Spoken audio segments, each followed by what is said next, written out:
필살기 고수회전과 함께할 세 분을 소개해드리겠습니다. 안인환 고수님, 박정석 고수님, 홍수택 고수님 나와주셨습니다. 반갑습니다. 반갑습니다.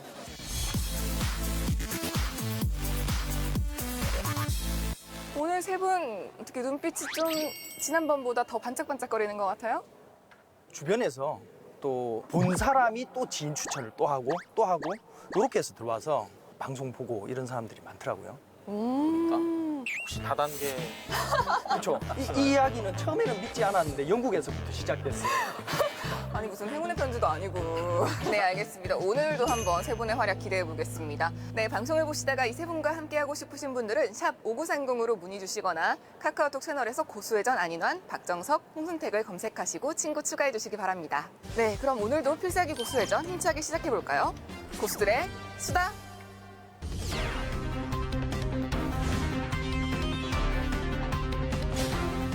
2년 동안 주구장창 빠졌으니까 4분의 1 토막이 나는 거기서 주식 투자하시는 분들이 완전히 끝이 났습니다. 2007년도 리먼 사태, 개인들이 다 파산나는 시대.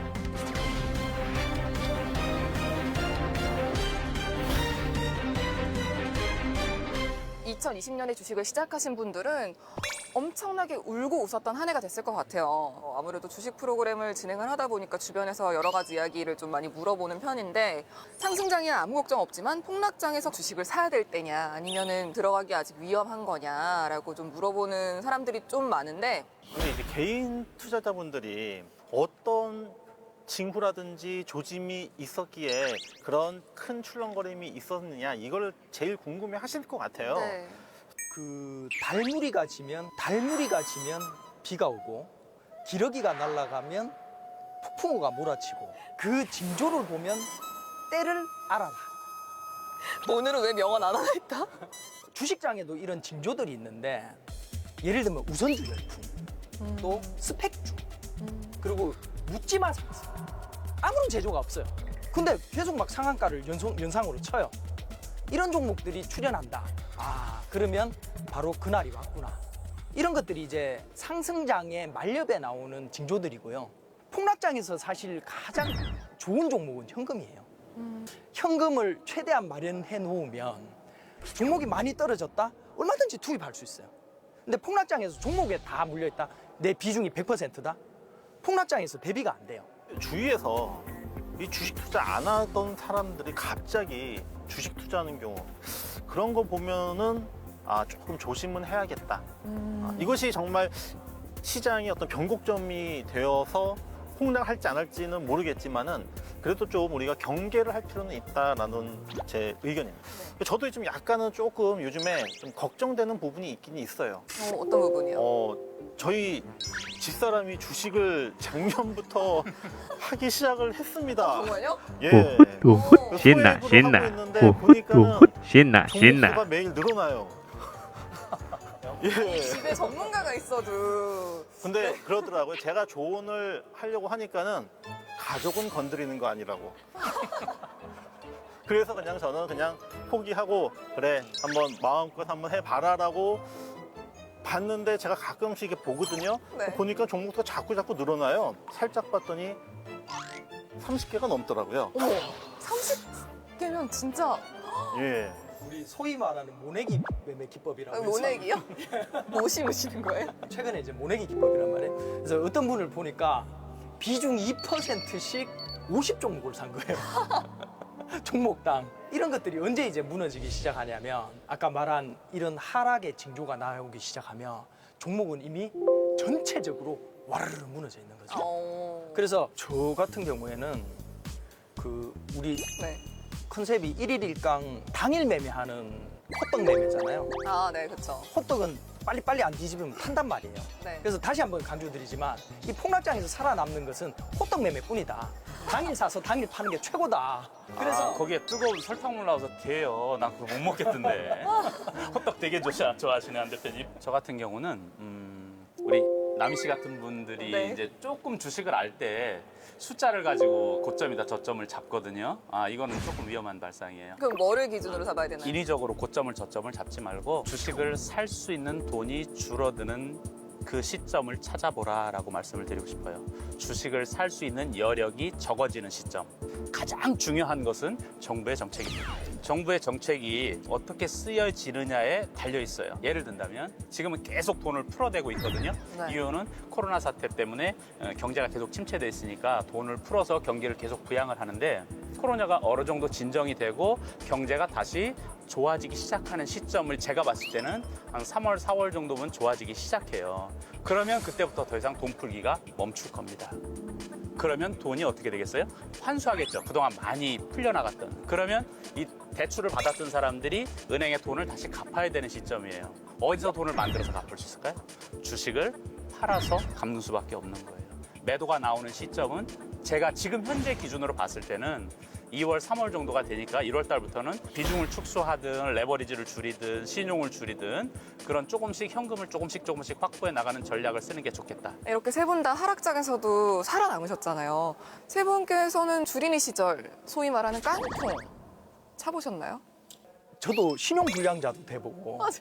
깡통을 제가 4번 차봤거든요. 지금까지. 뭐 어디에 큰 투자를 받는다더라. 뭐 이런 이제 정보를 입수해가지고 4,600원에 들어갔는데 얼마까지 떨어졌냐면 한 1,600원까지 갔거든요. 4,600원 산 게. 어. 4억 5천을 투자해서 손실은 2억 6천 났거든요. 근데 우셨죠? 눈물도 안 나와요. 뭐 억단위 정도 손실 안 보면 뭐 손실 본 거 아니잖아요, 우리. 뭐 아파트 한 채 정도는 얘기를 그렇죠. 예, 그 정도는 해야지. 돼야 뭐 얘기할 자격이 근데 있고. 2000년대 제가 기억하기로는 6월 달쯤이었었는데 바른손이라고 하는 종목을 매수를 해가지고 24번 연속 상한가. 제가 수익률을 한 1200%? 와. 한 달 사이에. 그러니까 이제 얼마나 자신감이 그냥 막 하늘을 찌르겠죠. 이제는 10% 이런 게 눈에 안 들어오는 거예요, 수익률이. 아, 그렇죠. 선의를 겪어놨는데 어떻게 예. 두 자릿수가 눈에 들어오겠어요. 그렇기 때문에 이제 정상적인 투자가 아닌 이제 흔히 얘기하는 레버리지, 미수, 몰빵, 백전 99배. 3개월 만에 그 1200% 수익이 다 날아갔어요? 날아갔습니다. 누가 깡통을 많이 쳤나? 내기하시는 것도 아니고. 홍시대 교수님, 깡통 차보셨나요? 네, 쳐봤죠. 어떠셨어요? 완전 깡통은 아니고요. 선교시에? 완전 깡통은 아니고 세븐코스프라는 종목이었는데 그 종목이 인도네시아에서 금광 개발한다고 하는 오, 네. 그런 기업이었어요. 듣기만 해도 솔깃한데요? 그렇죠. 인도네시아 솔깃하죠. 금광. 아, 근데 결국에는 금광 개발이라는 게 결국에는 회사의 그 유보금을 빼돌리는 그런. 그때 제가 1,200원, 1,300원에 이 주식을 샀는데요. 네. 400원에 팔았어요. 3분의 1 75% 정도 손실이 났죠. 금액으로 얼마 하셨어요? 그런 거 묻지 마세요. 주린이가 무슨 돈이 있다고. 우리 다들 아픈 경험이 있잖아요. 네. 그래도 이제 뭐 시작하신 지 얼마 안 되셨으니까 그래도 이런 아픈 거 없을 것 같은데 어떠셨어요? 작년 1월 말부터 시작을 해가지고 작년 연말이 더 힘들더라고요. 이제 좀 어느 정도 지식이 어중간하게 있는 상태에서 뭔가를 상투를 잡았어요.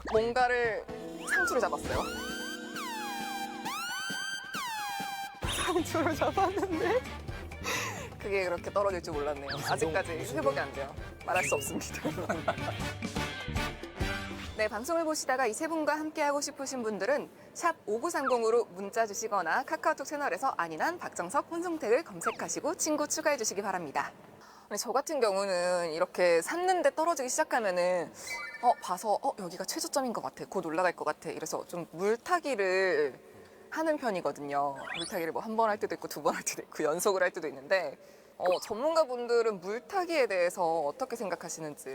저는 이제 물타기라고 하는 부분이 단순히 이제 빠지면은 이제 희석을 시킨다.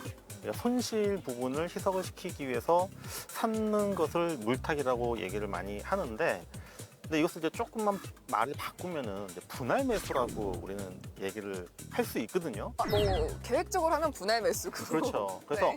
근데 저 같은 경우에는 처음에 살 때 뭐 한 10% 혹시라도 빠지면은 내가 좀 더 사겠다라고 추가 매수를 할 수 있는 그 비중을 갖다가 좀 남겨놔요. 남겨놓고 그래서 어느 정도 이제 그 떨어졌을 때 매수를 해도 될 만한 그러한 타이밍에서 들어가야지 그게 이제 진정한 물타기가 되는 거지. 단순히 그 손실률 마이너스 10%를 마이너스 5%로 줄이기 위한 물타기는 그거는 의미가 없는 거죠. 예. 물타기는 기본적으로 안 합니다. 확실하게 안 합니다. 이 물타기와 저 물타기 둘 다 안 하시는 거예요? 네, 저는 절대로 물타기 안 합니다. 네. 이 기업은 좋은데 이 가격이 참 애매하다. 근데 사고 싶은 마음이 들 때가 있어요. 그러면 확신이 들었을 때 주가도 지금 뭐 바닥권에 있다라고 판단이 있으면 그때는 예를 들어 10%를 삽니다. 그런 경우가 근데 주가가 빠지잖아요. 빠지면 어떻게 할까요? 그냥 내버려 둡니다. 왜 그러냐면 그 적정 주가보다 바닥권에서 샀기 때문에 거기서 뒤로 더 가봐야 크게 가진 않아요. 내버려 두면 다시 제자리로 올라옵니다. 처음부터 이게 좋긴 좋은데 이 기업이 굉장히 좋고 성장할 것 같은데 주가가 차트를 보니까 상당히 높은 부분에 있어요. 그럼 이걸 사야 될까 말아야 될까 고민스럽잖아요. 전 종목당 10% 정도 들어가거든요. 네. 5%만 삽니다. 5%만 사고 두고 보는 거예요. 네. 그냥 올라가 버리면 거기서 이익 실현을 하든 뭐 그대로 홀딩에 가고요. 그럼 20% 이상, 이 기준이에요, 기준. 20%에서 30% 사이까지 떨어지면 그때 5%를 추가도 매수합니다. 그럼 저 물타기에 해당되는 거잖아요. 물타기가 아니죠. 근데 저 같은 경우는 처음부터 한쪽 발만 담궈 놓는 거죠. 절반. 네. 그러니까 이거는 물타기하고 개념이 다르죠. 왜 그러냐면 비중을 10% 이상을 넘기지 않기 때문에 한 종목에서. 저랑 좀 비슷한. 제가 예. 느꼈을 때는 조금 비슷한 것 같아요. 예. 떨어지면은 그래 내가 더 사면 돼. 올라가면은 내가 지금 산 거 가지고 수익 챙기면 돼. 그거 부분으로 봤을 때는 저는 우리 홍순택 고수님하고 거의 약간 비슷한 것 같은. 뭐, 이건 주식에 아주 유명한 격언이 하나 있는데 불은 타되 물은 타지 말라는 얘기가 있어요. 물 타고 물 타고 물 타다가 대주주 됐네. 이게 주린이들의 실수가 뭐냐면 내가 산 종목이 뭐가 어떻게 됐든 간에 그 뉴스가 어떻든 이슈가 어땠든 어떤 수급이 어땠든 간에 마이너스 10%가 넘어갔다 실패한 거예요. 내가 마이너스 10%가 넘어간 종목에 대해서 더 비중을 추가해서 더 이 종목에 아니에요. 주린이들이 잘하는 실수가 손절 못하는 거예요. 손절 잘하는 데서부터 중수입니다. 아주 명확한 기준이 있는데 마이너스 5%는 반 손절. 그리고 마이너스 10%가 뭐가 됐든 간에 이거는 실패. 전략 손절. 손절했는데 올라가면 어떻게 해요? 할 수 없는 거죠. 다시 안. 다른 종목 매일매일 매매 텀이 길어질수록 실패할 확률이 높아져요. 매매의 텀을 최대한 빨리 짧게 가져가고 최적의 매매의 텀은 3일 이내입니다. 내가 오늘 샀다.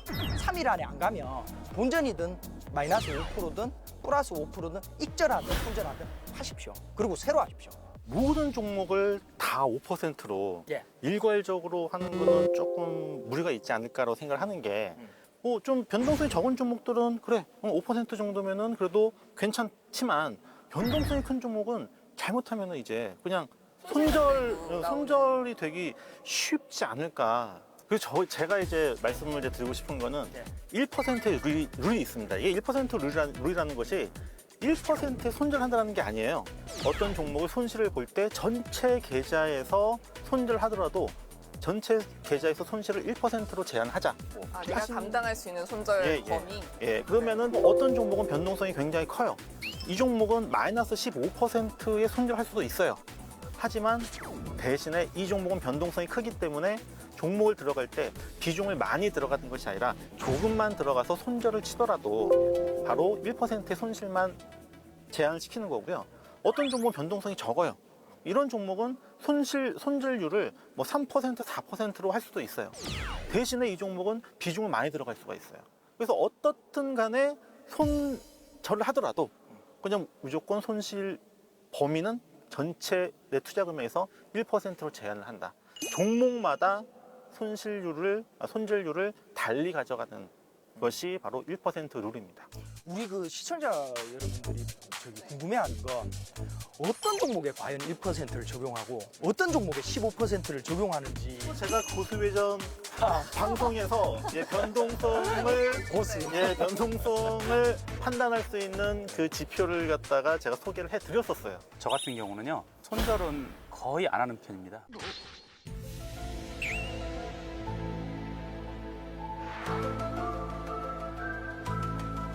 홍순택 교수님 너무. 저 같은 경우는 단기 매매는 안윤환 대표 말이 맞습니다. 예를 들어서 오늘 하루에 사서 오늘 팔아야 돼요. 2일, 3일 안에 팔아야 해요 하면은 이런 기준으로 매매하는 게 맞고요. 저 같은 경우는 조금 길게 보고 매매를 하거든요. 그러면 저 같은 매매를 하는 사람은 이 기준에 맞추면 매일 손절하다가 원금이 다 없어집니다. 저 같은 경우는 한 번 종목을 사면 보통 빨라야 2, 3주. 보통 3, 4개월 정도는 기본적으로 가져가고요. 어떤 종목은 6개월에서 1년까지 가져가는 종목이 있어요. 그 변동폭을 나타내는 볼린저 밴드를 보면 상단과 하단의 폭이 기본이 30% 정도 됩니다. 아무리 안정적인 주식이라도. 내가 지금 산 가격의 목표 수익률은 50%, 100%란 말이에요. 20% 올라갔을 때 이익 실현할 수 있을까요? 못해요. 목표가가 50%, 100%인데. 올라갈 때 못 팔았어요. 다시 그럼 변동성에 따라 내려와요. 그러면 20% 손절을 해버려요? 계속해서 20%씩 몇 번만 손절하면 원금이 없어요. 예, 저 같은 경우는 장기적으로 이 종목이 이 정도까지 가겠다라는 성장성이나 재료가 있는 것을 보고 20, 30%는 그냥 둡니다. 변동성 안에 있는 거니까 지극히 자연스러운 일이니까. 단 매수 시점에서 너무 비싼 가격에 들어갔느냐 낮은 가격에 들어갔느냐 그 차이가 있어요. 그냥 가능하면 기다려서 낮은 가격에 잡으려고 노력을 하는 거죠. 근데 보면 홍 교수님 기준은 있어야 되잖아요. 그러니까 그 기준을 말하는 거예요. 몇 제가. 퍼센트? 아니 그러니까 예, 저 같은 경우는 그런 매매를 하기 때문에 퍼센트 기준 없어요. 저는 퍼센트 기준 자체가 없어요. 없다. 없어요. 네. 나하고 우리 안 퍼센트가. 대표님하고는 주식 투자하는 방식이 많이 달라요. 고래 저만 지금 현재 새우로 지금 고래등 싸우면 새우 터진다고. 네, 방송을 보시다가 이 세 분과 함께하고 싶으신 분들은 샵 5930으로 문의 주시거나 카카오톡 채널에서 고수회전 안인환, 박정석, 홍순택을 검색하시고 친구 추가해 주시기 바랍니다. 그러니까 어쨌든 폭락장이 오긴 오잖아요. 고수님들은 이 하락장에서 약간 떨어질 때 매수를 하시는지 아니면은 반등해서 올라가는 시점에서 매수를 하는지.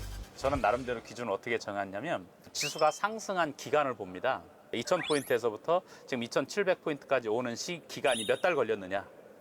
그러면 내려갈 때는 얼마나 걸릴 거냐. 예를 들어서 일주일 만에, 2주일 만에 내려가는 경우는 많지 않거든요. 보통 한 달 이상은 봐야 돼요. 그러니까 최소한 한 달 내지 2달 정도는 매매를 하지 않을 거고요. 그 이후에 지수가 떨어지지 않으면서 계속해서 횡보를 하는 2주일 이상 횡보하는 시점에 저는 주식을 살 거예요. 올라갔을 땐 비싸니까 안 사고 그 두 조건이 맞지 않으면 저는 주식을 사지 않을 생각이에요. 뭐 좋은 의견 주시긴 했는데 그 바닥이라고 우리가 이제 생각했던 네. 그 자리가 바닥은 바닥이지만은 계속 바닥인 거예요. 그러니까는 네. 이제 움직이지 않는. 그러니까 어떻게 보면은 저평가되긴 저평가됐는데 뭐 만년 저평가라고 할 수 있는 종목들이 있을 수가 있어가지고 물론 이제 들어가면 손해는 보지는 않지만은 사람들의 어떤 그 심리 자체는 여전히 이제 하락장에 대한 두려움들이 조금 남아 있을 것 같다라는 생각이 들거든요. 저는 좀 어느 정도 바닥을 찍고 올라온 다음에 그 다음에 이제 우리가 이제 흔히 얘기하는 뭐 무릎에서 사고 뭐 어깨에서 팔라고 하는 그 무릎에서 이제 들어가는 부분인데 그런데 이제 또 궁금하신 거 없을까요? 코너 속의 코너인가요? 예, 두근두근 무릎을 어떻게 아느냐? 무릎을 어떻게 아느냐? 60초 후에 아, 뭐야? 야, 아, 10초야. 무릎이라고 하는 부분들에서 절대 외국인들하고 기관들이 바닥에서 들어오지 않습니다. 더 어떻게 보면은 확인하고 들어오는 부분들이기 때문에 이제 어느 정도 올라왔을 때 그때 이제 외국인이라든지 기관들은 여기서부터 이제 본격적으로 먹기 시작을 하거든요. 그래서 외국인들과 기관들이 들어오는 시점, 맨 밑바닥이 아니라 어느 정도 올라온 그 시점에서 바로 이제 그 매수 타이밍을 잡는 부분이고 그 제가 두 분한테 좀 말씀드리고 싶은 얘기는 매일 밥 안 먹을 거요? 바닥이 나오기 전까지는 계속 굶어야 되네요. 그리고 바닥을 찍고 무릎이 올라오기 전까지는 계속 굶어야 되네요. 그러니까 저는 무슨 얘기냐면 몇 달 혹은 몇 년을 하락을 한단 말이에요. 그럼 그때까지 굶을 거요? 그러면 이게 무슨 얘기냐면 물어보고 왜 내가 다 답을 줄 시간은 안 제가 줘? 물어본 거 아니에요. 대화를 한 거예요. 그러니까 밥 안 먹을게요? 네, 그래서 전체적인 바닥을 잡는 게 요가 아니라 단기 바닥을 잡아서 기술적인 리바운딩에 팔고 다시 현금화하고 단기 바닥이 또 떨어지면 또 잡고 팔고 매일매일 밥 먹어주라 이거죠. 딱 한 개만 기법적으로 제가 좀 가르쳐 드리면 완나 뚜아 쓰리따 포 빠진 자리에서 장대 음봉으로 개파락이다. 네. 폭락장에서 이런 종목을 잡으면 한 10% 그냥 올라가요. 오. 매일매일 이렇게 대폭락이 나온 종목을 끝자락을 잡아서 10% 먹고 그냥 치고 빠지는 거죠. 근데 저는 이 부분에 대해서 어떻게 예. 생각하세요, 두 분 교수님? 우리 안 대표님과 같은 예. 고수분들은 예. 저는 그게 가능하다고 봐요. 주린이 분들이 이 전략을 사용하게 될 경우에는 좀 굉장히 이제 좀 익숙하지 큰일 않으니까. 나죠. 큰일 나죠. 그래서 확률적으로 주린이 분들에게 있어서 성공할 확률이 그렇게 크지가 않다라고 한다면은 차라리 그냥 안 하고 쉬는 게 차라리 저는 쉬는 게. 대폭락장 하락장에서 쓸 수 있는 하나의 팁이 될 수 있을 것 같습니다. 될 수가 있습니다. 네. 실패. 말이 꼬였어. 중요한 것은 고수회전, 안인환, 박정석, 홍순택을 검색하시고 친구 추가 카카오톡에서 검색하셔서 좀 배우셔라. 와서 폭락장에 한번 와서 보세요. 수익 내드릴게요.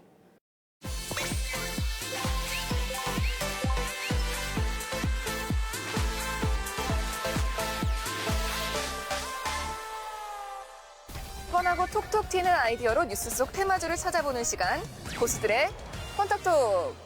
지난 시간에는 박정석 고수님이 우승을 차지하셨는데 오늘은 어떤 고수님이 되실지 다들 자신 있으신가요? 열심히 준비했습니다. 열심히만 해가서는 안 될 텐데. 아, 그럴까요? 오늘은 어떤 뉴스가 있을지 방금 들어온 고수회전 뉴스 속보부터 함께 보시죠. 고수회전 긴급 속보입니다. 백두산 화산이 폭발했습니다. 분화구에서 용암이 불기둥처럼 솟아오르며 반경 150km까지 화산재로 뒤덮였습니다. 도로, 건물 등 기반 시설이 모두 초토화되고 한반도 전체가 아비규환의 현장으로 변했습니다. 고수회전 김나입니다. 그러니까 이런 일이 진짜 일어나면은 안 될 텐데 어떻게 이런 게 실제로 일어나게 된다면 만약에 지금 이제 주식시장이 돌아간다고 하면 첫날에는 우리 빅텍 같은 게 오르지 않을까요? 방산주들.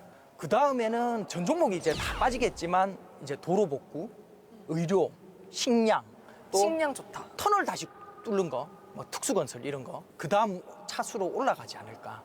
근데 이제 백두산이 폭발했다. 네. 천재지변이 발생하게 되면은 그럼 당연히 우리 국내 금융시장도 거래 정지가 되고 이제 언제 이제 거래가 재개될 것이냐.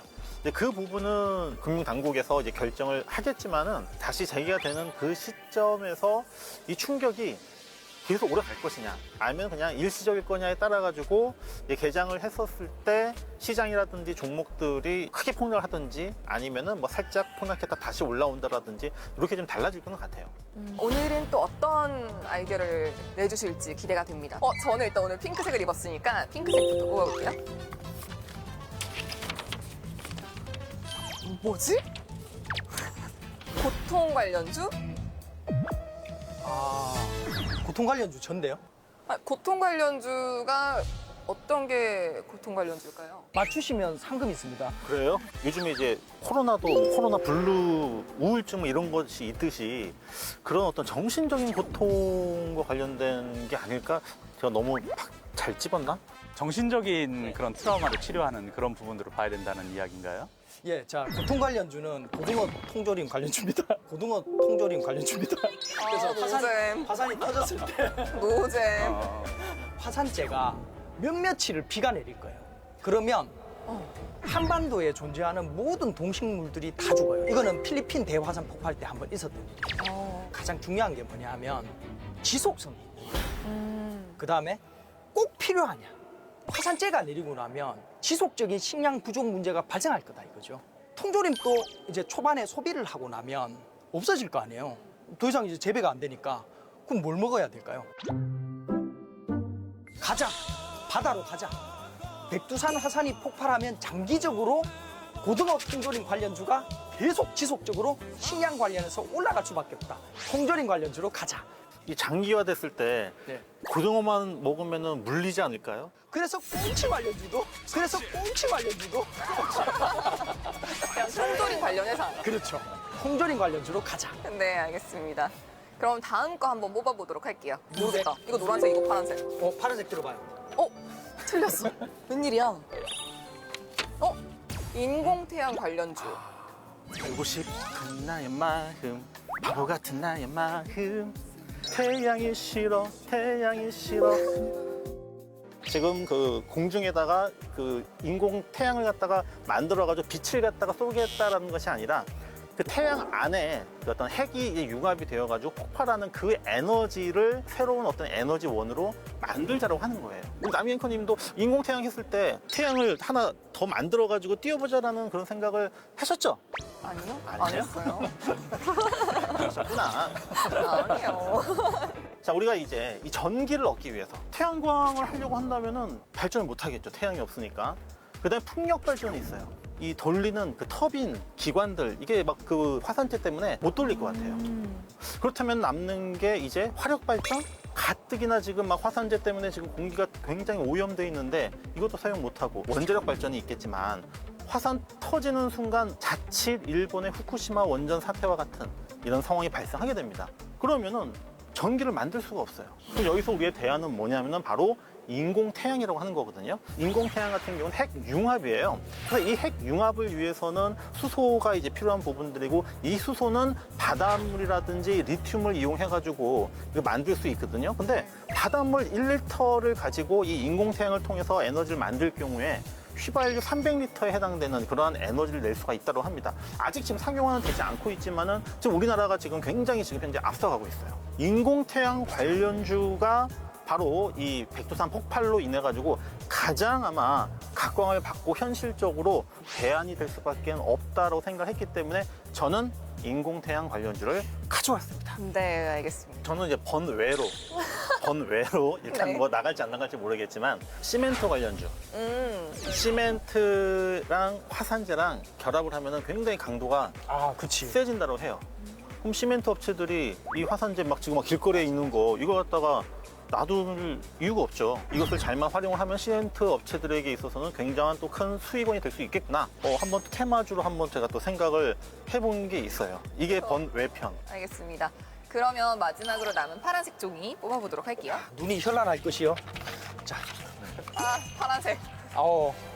마지막 남은 파란색 종이는 생존 관련주.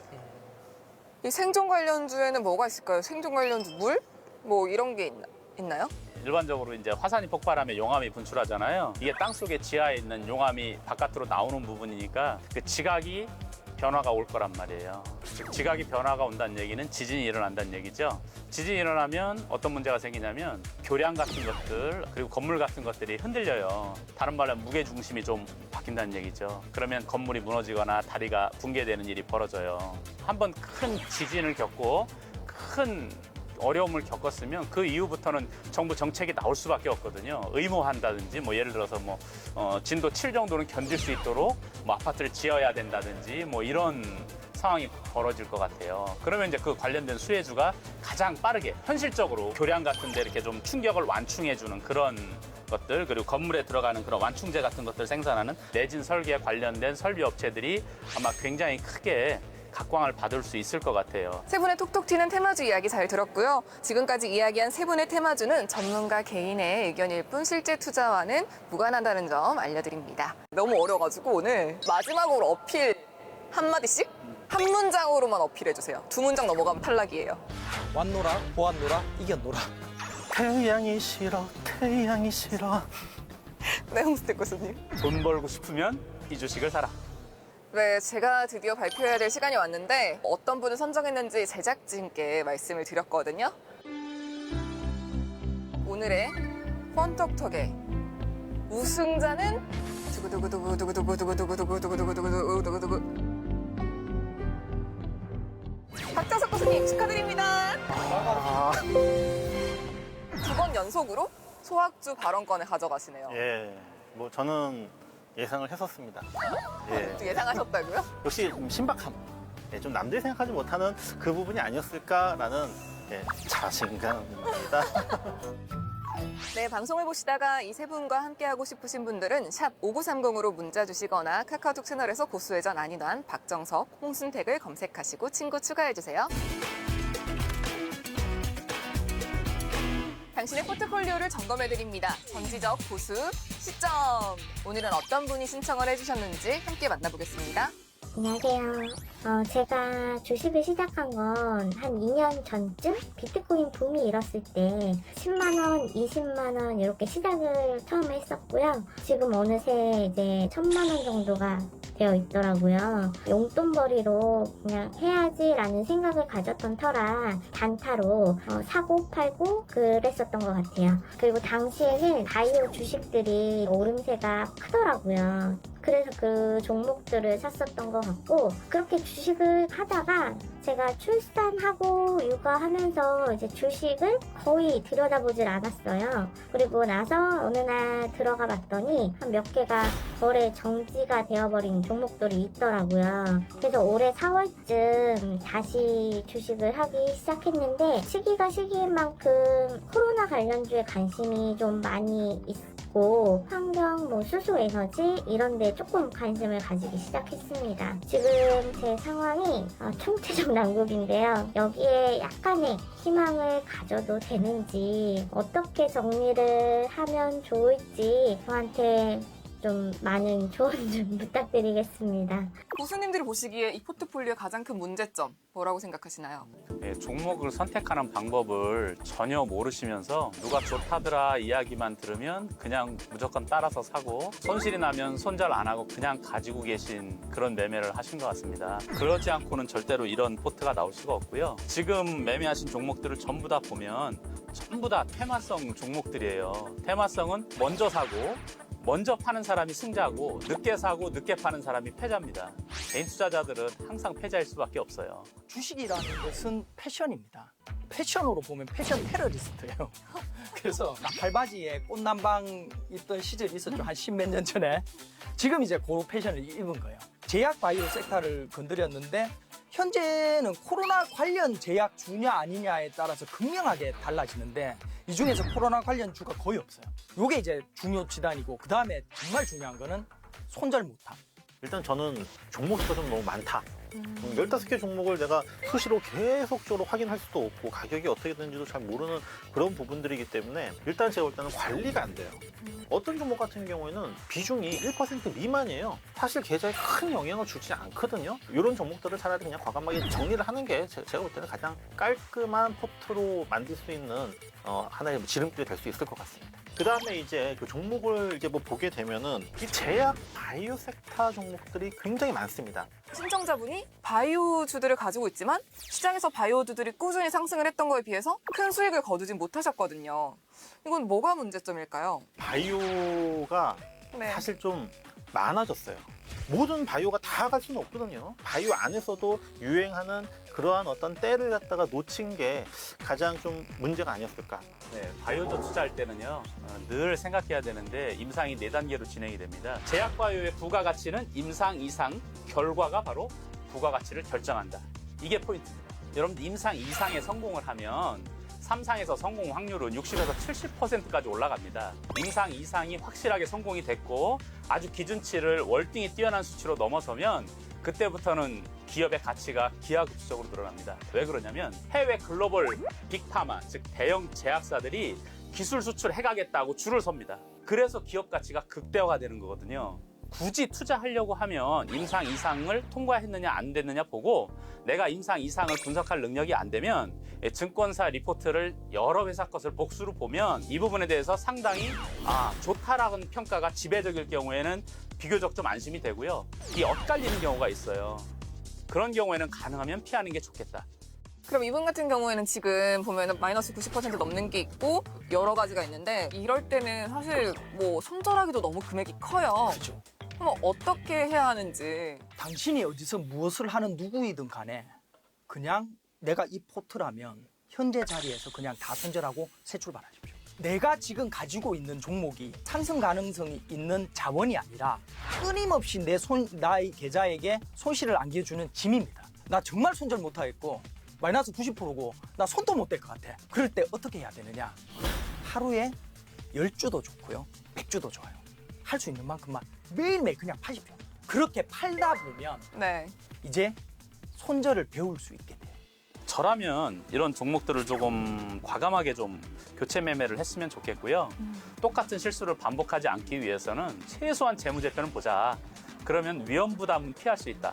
테마성 주식이나 아니면 트렌드라고 해야 되나요? 3배, 4배 올라갔을 때 거기서 산단 말이에요. 그럼 그다음부터는 올라갈 가능성보다는 내려올 가능성이 월등히 높고 한번 내려오기 시작하면 3분의 1 토막, 4분의 1 토막이 난단 말이에요. 안 대표처럼 5% 밀리면 그냥 칼같이 손절을 해버리면 되는데 주린이는 하늘이 두 쪽이 나도 그걸 못해요. 가능하면 주린이는 가치주, 즉 현재 회사가 문을 닫아도 내가 산 금액의 70%, 80%, 100%를 회수할 수 있는 이런 종목으로 2년, 3년 또는 한 5년 정도 충분히 연습하신 후에 테마주, 급등주를 접근했으면 좋겠다는 생각이 들어요. 결론은 전부 매도입니다. 비슷한 의견인데 네. 손실률이 만약에 마이너스 50%다. 우리가 이제 흔히 반토막 났다라고 하잖아요. 반토막이 원금으로 가기 위해서는 100%가 올라야 돼요. 또 지금 보니까는 마이너스 60% 손실인 종목도 있어요. 이 종목이 원금을 가기 위해서는 10배가 올라야 됩니다, 거의. 매입가는 잊어라. 지금 현재의 이 포트가 나의 그냥 원금이다. 이제 시작을 한다라고 생각을 하시고 가셔야 마음이 좀 더 편해지면서 좀 더 오래 끌고 갈 수 있다라고 생각을 하는데 많은 종목들이 어떻게 보면 좀 회생하는데 시간도 굉장히 많이 걸리고 그 인내의 어떤 시간이 굉장히 고통스러울 수 있습니다.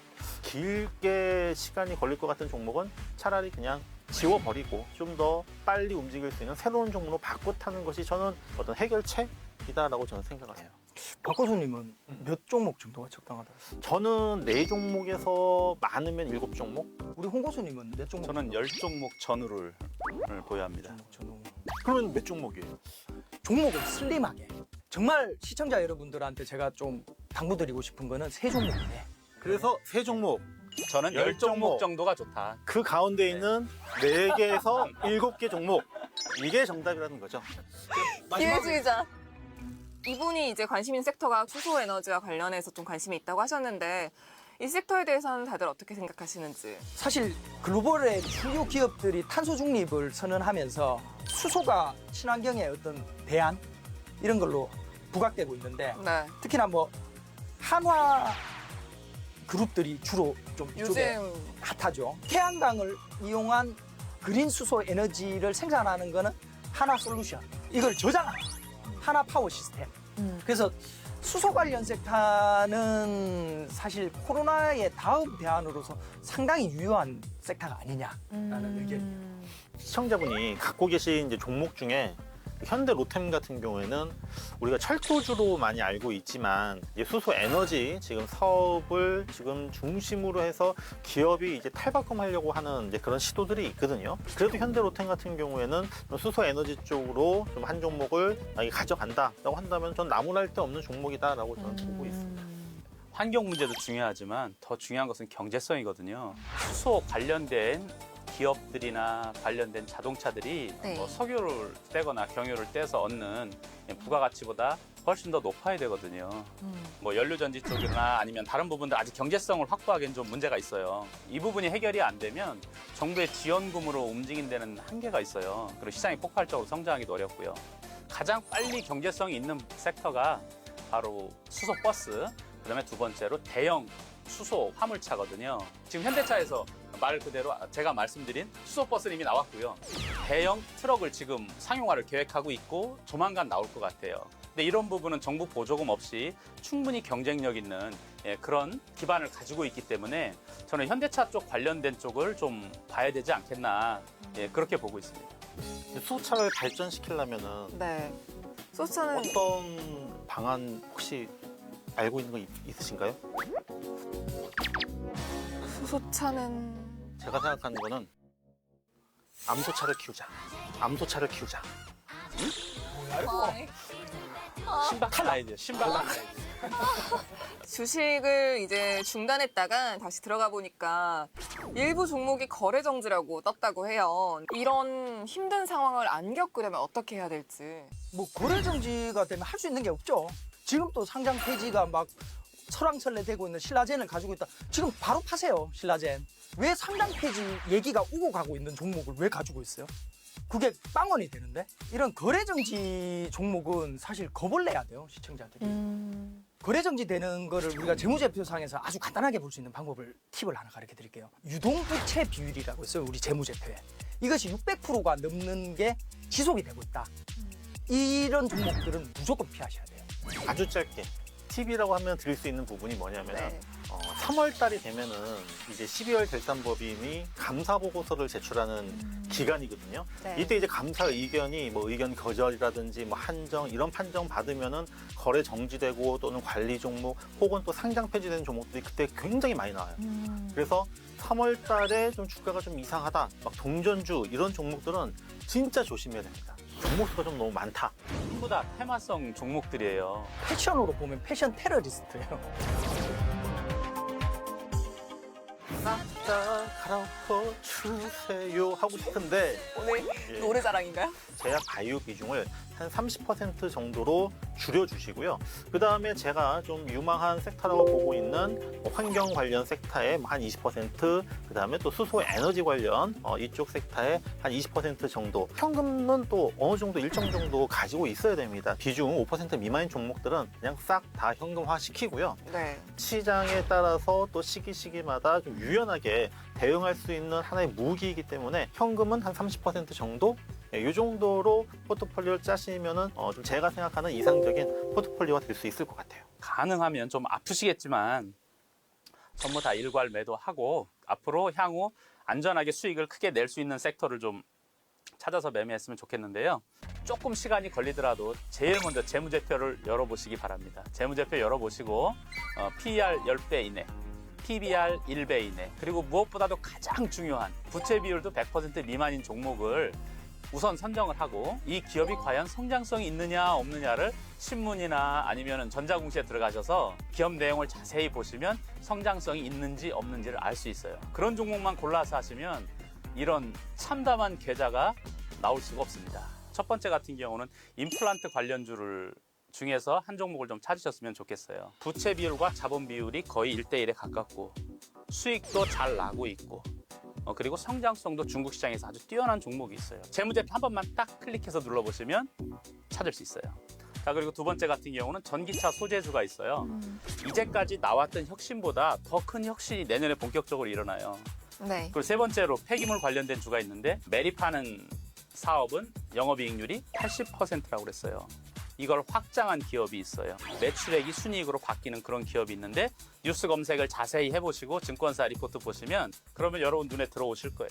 이렇게 포트 구성을 해주시기 바랍니다. 포트폴리오를 좀 섹터별로 다양하게. 네, 안전한. 네. 그 사실 저는 포트 구성을 하지 말라는 걸 주로 가르치는 사람이라서 사실 포트 구성하는 자체를 반대합니다. 그러나 뭐 굳이 내가 포트를 구성하겠다 그러면 바이오 하나, 백신 관련한 거, 그리고 자율주행 하나, 뭐 이 정도 포트를 구성하는데 중요한 것은 호랑이 내는 법을 배우셔라.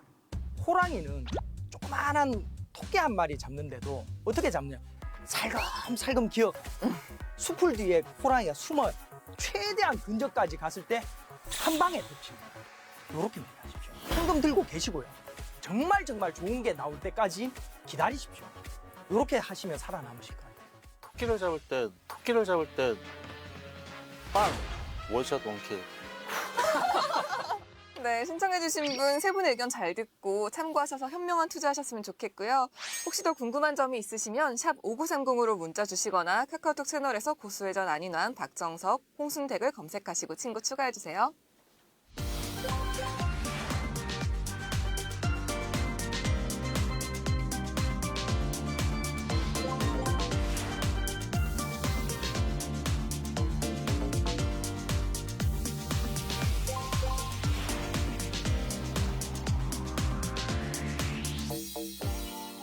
네, 모두가 기다렸을 시간이죠. 눈이 반짝반짝, 귀가 쫑긋쫑긋해지는 시간입니다. 고수의 픽, 오늘의 소확주! 소확주! 아이, 한템 번졌네. 다시 해. 네, 이번에도 역시 박정석 고수님의 소확주가 나갈 예정인데요. 오늘 어떤 소확주 준비하셨나요, 박 고수님? 일단은 이관왕이잖아요, 이관왕. 예, 이관왕이다 보니까는 네. 지금 이 두 개의 금메달이 지금 무거워가지고 지금 고개가 훅 내려갔거든요. 네. 예. 자, 자, 이관왕이다라는 거 잘 기억을 해주시고 여기 왕관 2개 연속으로 씌워주세요. 자, 이 소확주도 아마 들으시면은 눈이 커지고 귀가 아주 쫑긋해질 수 있는 그런 소확주일 거라는 생각을 합니다. 먼저 이 종목의 이름 자체가 스타예요, 스타. 스타가 들어갑니까? 예, 별입니다. 예, 네. 별이고요. 이 회사는 4차 산업, 음. 4차 혁명의 핵심이라고 할 수 있는 스마트 팩토리 관련주인데요. 근데 이 회사의 이런 가치를 알고서 지난 2018년도에 LG그룹에서 지분을 갖다가 인수를 했습니다. 어떻게 보면은 그냥 LG그룹 관련주라고 보셔도 될 것 같아요. 그렇다면은 LG 이 계열사들 굉장히 많잖아요. LG 계열사 공장들 같은 경우에도 바로 이러한 이 공장 자동화, 스마트 팩토리라고 하는 이러한 부분에 가장 큰 수혜를 입을 수 있는 종목이 바로 오늘의 소확주라는 점. 궁금하시죠? 네, 몇 글자예요? 예. 금방 조금만 검색하면 찾으시면 근데 금방 금방 나올 것 같긴 한데, 같아요. 네. 예. 없으니까. 네네. 슈퍼스타입니다. 아무튼. 슈퍼스타? 아니 지금 보니까 소확주를 가장 열심히 그리고 또 가장 길게 준비해 주신 분이 바로 안인환 고수님인데. 근데 사실 제가 될 줄 알았거든요. 아, 그리고 이렇게 준비를 해왔어요. 아니 보통 누가 될 줄 알았다고요? 홍주 그럼 얼마나 신박해요. 아직 이 좀 정서가 좀 맞는 것 같아. 네, 박정석 고수님의 소확주와 안인환 고수님, 홍승택 고수님의 소확주가 궁금하신 분들은 샵 5930으로 문자 주시거나 카카오톡 채널에서 고수회전 안인환, 박정석, 홍승택을 검색하시고 친구 추가해 주시기 바랍니다.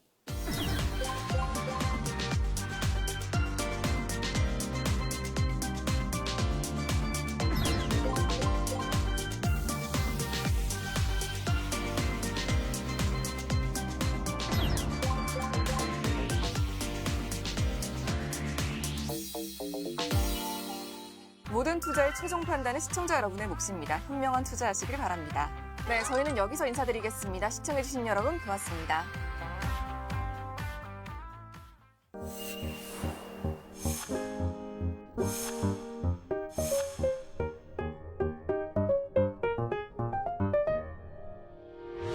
의견 있는 경제 채널